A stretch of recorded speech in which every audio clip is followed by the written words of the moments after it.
ಬೇಟೆಯಾಡೋ ರಣಬೇಟೆಗಾರ ಬಂದ.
नायक नहीं श्रीमंत खलनायक बोलो.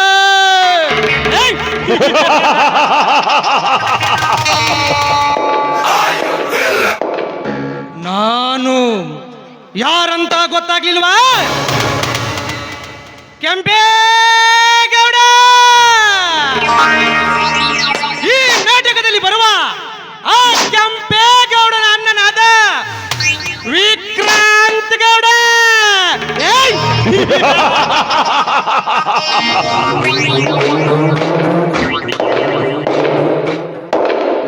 ಸೀಮಿಕೇರಿ ವಿಜಯನಗರ ಸಾಮ್ರಾಜ್ಯದ ಕೊನೆ ಸೀಮೆ ಎಂದು ಇತಿಹಾಸದ ಪುಟದಲ್ಲಿ ರಾಜಿಸುವ ಊರು ನಮ್ಮದು ಸೀಮಿಕೇರಿ. ಏನ್ಪಾ ಹಳೆ ನಾಟಕದ ಡೈಲಾಗ್ ಹೇಳಕತ್ತ ಅನ್ಬೋದು, ತಪ್ಪೇನಿಲ್ಲ. ಇದ ಊರಾಗ ಇನ್ನು 10 ನಾಟಕ ಮಾಡಿದ್ರು ಇದ ಡೈಲಾಗ ಹೊಡಿತೀನಿ. ಯಾಕಂದ್ರ ಈ ಡೈಲಾಗ್ ಒಳಗ ನಮ್ಮೂರ ಹೆಮ್ಮೆ ಐತಿ, ಹಿರಿಮೆ ಐತಿ, ಹಂಗ ಬೆಂಕಿ. King of the king Seemikeri tiger.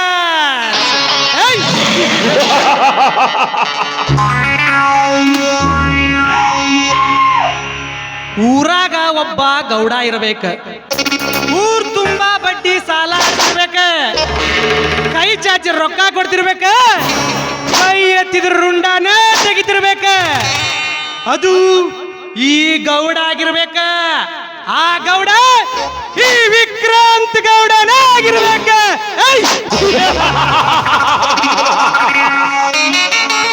ಯಾಕಂದ್ರೆ ಈ ವಿಕ್ರಾಂತ್ ಗೌಡ ಒಂದು ತರ ಬೇಟೆಗಾರನಿದ್ದಂತೆ.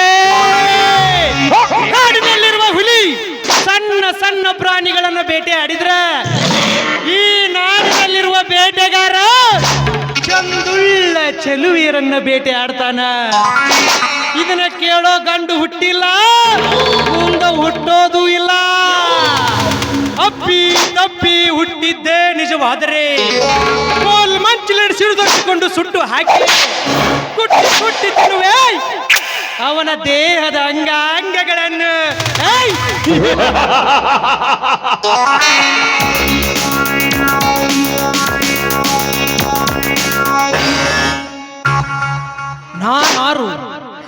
ನಾನಾರು ಸೋಮಶೇಖರ್ ಬಾವಿ ವಿರಚಿತ ದುಷ್ಟರ ನಾಡಿನಲ್ಲಿ ರೈತನ ಗರ್ಜನೆ ಎಂಬ ನಾಟಕದ ಶ್ರೀಮಂತ ಖಳನಾಯಕ.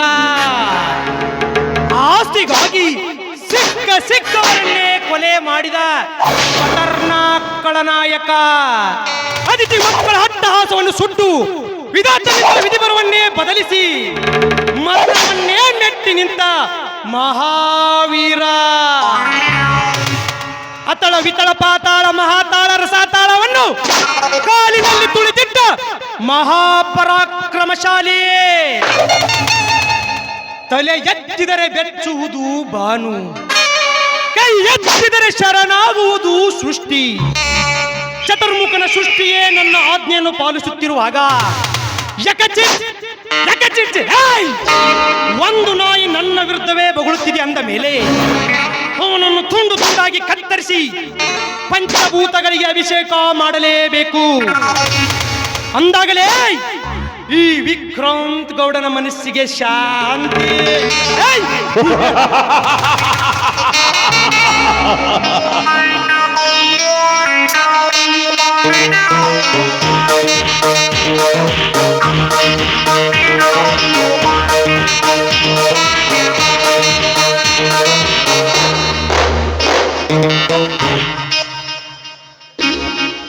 ಈ ಬ್ರಹ್ಮಾಂಡದ ಸಕಲ ಜೀವರಾಶಿಗಳಿಗೆ ಆಸರೆ ಆ ದೇವರು ಇರಬಹುದು, ಆದರೆ ಈ ಸಾವಿರಾರು ಬಡಹಳ್ಳಿಯ ಜೀವಿಗಳಿಗೆ ಆಸರೆ ಈ ವಿಕ್ರಾಂತ್ ಗೌಡನೇ ದೇವರು.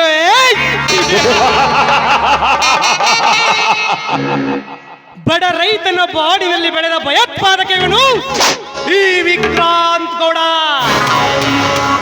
ಸಾವಿರಾರು ಕೋಟಿಯ ಒಡೆಯ ಇವ ಈ ವಿಕ್ರಾಂತ್ ಗೌಡ. ಆಸ್ತಿ ಅಂತಸ್ತ ನನ್ನದಕ್ಕ ತಂದ್ರೆ ಯಾವನಾಗಲಿ ಅವನ ಕೊಲೆ ಮಾಡಕ್ಕೆ ಹಿಂಜರುವುದಿಲ್ಲ ಈ ವಿಕ್ರಾಂತ್ ಗೌಡ.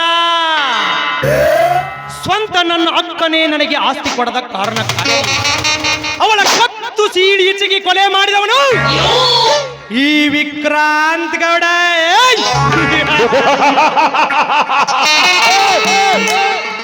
ನನ್ನ ಅಕ್ಕನ ಮಗನಾದ ಮಾರ್ಥಾಂಡನ ಹೆಸರಿನಲ್ಲಿ 100 ಎಕರೆ ಜಮೀನಿದೆ. ಅವನನ್ನು ಸರಿಯಾಗಿ ಉಪಯೋಗಿಸಿಕೊಂಡು ಮುಂದೆ ಯಮಲೋಕದ ಯಮರಾಜನ ಪಾದ ಸೇವೆಗೆ ಕಳಿಸಿದರೆ ಆಯಿತು.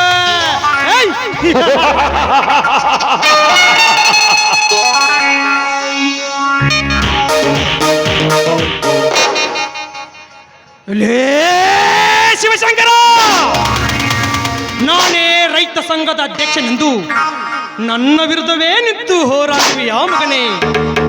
ಹೋಗು ಹೋಗು, ನಿನ್ನ ತಮ್ಮ ನರಸಿಂಹ ಬರ್ತಾನ, ಬಡ ರೈತರಿಗೆ ನ್ಯಾಯ ಕೊಡಿಸ್ತಾನ ಅಂತ ಹೇಳಿದ್ಯಲ್ಲ, ಏನಾಯ್ತು ನಿನ್ನ ನ್ಯಾಯ?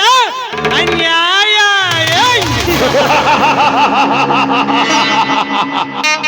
ನಿಮ್ಮಿಬ್ಬರಿಗೂ ಸರಿಯಾದ ಸಮಯ ನೋಡಿ ಈ ವಿಕ್ರಾಂತ್ ಗೌಡ ನಿಮಗೆ ತಿಥಿ ಮಾಡದೇ ಇದ್ದರೆ ನನ್ನ ಹೆಸರು ಶ್ರೀಮಂತರ ಮನೆಯಲ್ಲಿ ಹುಟ್ಟಿದ ಖತರ್ನಾಕ್ ಖಳನಾಯಕ ವಿಕ್ರಾಂತ್ ಗೌಡನೇ ಅಲ್ಲ.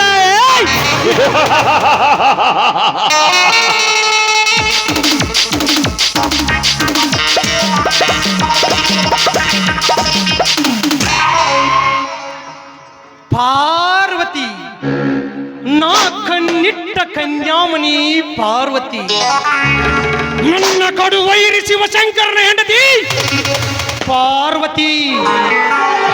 ಸತ್ತರೂ ಸೆರಗು ಹಾಸಲಾರಳಂತೆ. ಕಣ್ಣಿಟ್ಟ ಹೆಣ್ಣು ಸತ್ತ ಮೇಲೋ ಒಳಗೆ ಮುದ್ದು ಕೊಟ್ಟು ತೃಪ್ತಿ ಪಡುವ ಕೆಟ್ಟ ಗಂಡು ಜಾತಿಗಳೇನೆಂದು ಪತಿವ್ರತಿಯಾಗೇ ಇರ್ತಾಳಂತೆ, ಪತಿವ್ರತಿಯಾಗಿಯೇ ಸಾಯ್ತಾಳಂತೆ. ಇದು ಕಲಿಯುಗ ಐತಿ.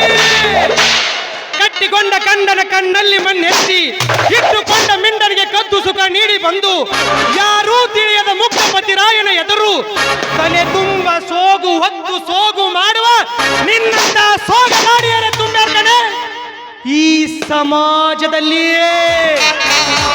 ಇಂಥ ಸಮಾಜದಲ್ಲಿ ನೀನು ಪತಿವ್ರತೆಯಾಗಿ ಬಾಳುವೆಯಾ?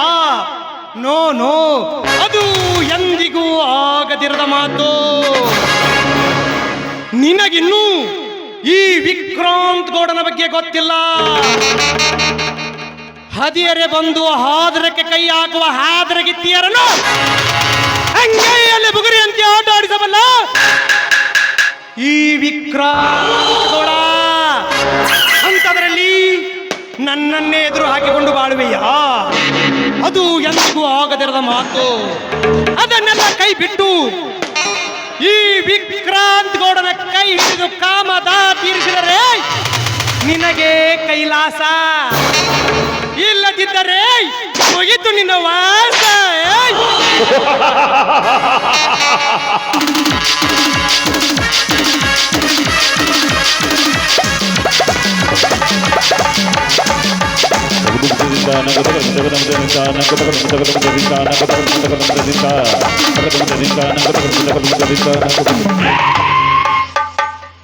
ಲೇ ಶಿವಶಂಕರ ನರಸಿಂಹ, ನಿಮ್ಮಿಬ್ಬರ ಹಾಲಿನಂತ ಅಣ್ಣ ತಮ್ಮಂದಿರ ಸಂಬಂಧದಲ್ಲಿ ಹುಳಿ ಹಿಂಡಿ ಒಡ ಹುಟ್ಟಿದವರ ಮನೆಯನ್ನು ಒಡೆಯದೇ ಇದ್ದರೆ ನನ್ನ ಹೆಸರು ಶ್ರೀಮಂತರ ಮನೆಯಲ್ಲಿ ಹುಟ್ಟಿದ ಶ್ರೀಮಂತಗಳ ನಾಯಕ ವಿಕ್ರಾಂತ್ ಗೌಡರೇ ಅಲ್ಲ.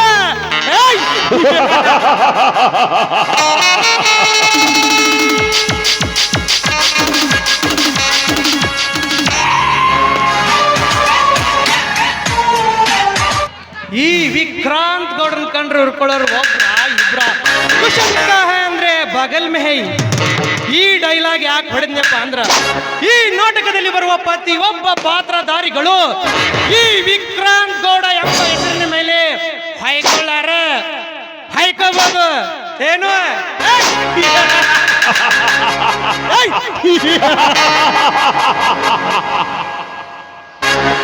ಓಹೋ, ನನ್ನ ಅಕ್ಕನ ಮಗನಾದ ಮಾರ್ತಾಂಡ ಈ ಕಡೆನೇ ಬರ್ತಾ ಇದ್ದಾನೆ. ಬರಲಿ ಬರಲಿ, ಅವನು ಹೀಗೆ ಬಂದಿಗೆ ಹೋಗುತ್ತಾನೆ, ನಾನು ಆಮೇಲೆ ಬರುತ್ತೇನೆ. High high high.